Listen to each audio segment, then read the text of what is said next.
Study time के ये 5 tips अगर आप फॉलो कर लेंगे तो आप कोई भी चीज़ जो भी आप पढ़ेंगे वो कभी नहीं भूलेंगे और आपकी कंसंट्रेशन पावर भी बहुत बढ़ेगी।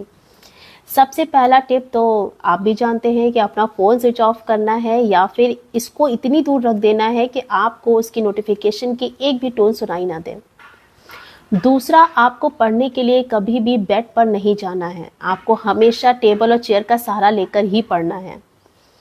तीसरा, अपनी टेबल को हमेशा नीट एंड क्लीन रखना है, अननेसेसरी सामान को उस पर फैलाना नहीं है और ना ही अपनी अननेसेसरी बुक्स को उसके पास रखना है।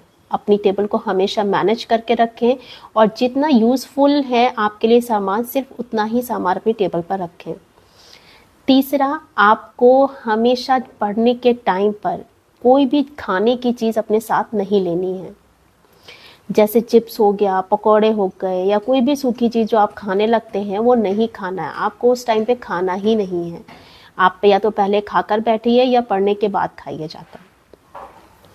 चौथा, आपको हमेशा पढ़ने के लिए टाइम टेबल बनाना है। आप जितना जो सब्जेक्ट, आप बहुत सारे सब्जेक्ट्स को ना लें, बस थोड़े बहुत सब्जेक्ट जो आप पहले पढ़ना चाहते हैं या पहले कंप्लीट करना चाहते हैं, आप सिर्फ उतने ही सब्जेक्ट्स का टाइम टेबल बनाएं।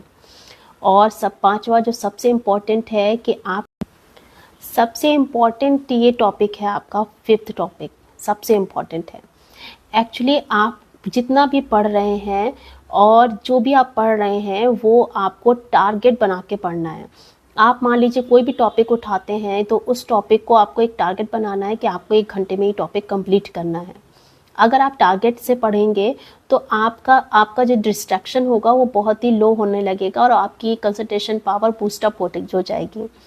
इसलिए हमेशा टारगेट ज़रूर बनाएं कि आपको ये टॉपिक कंप्लीट करना है। आप इस तरीके से पढ़िए और 1 हफ्ते इस तरह लगातार पढ़िए, फिर देखिए आपकी हैबिट हो जाएगी, आप पढ़ने ही लगेंगे। आपको मतलब ये कभी भी जो आपको बोरिंग लगता है कि फ़ोन की तरफ ध्यान जाता है, आपका नहीं जाएगा, आपका हमेशा बुक्स की तरफ ध्यान जाएगा।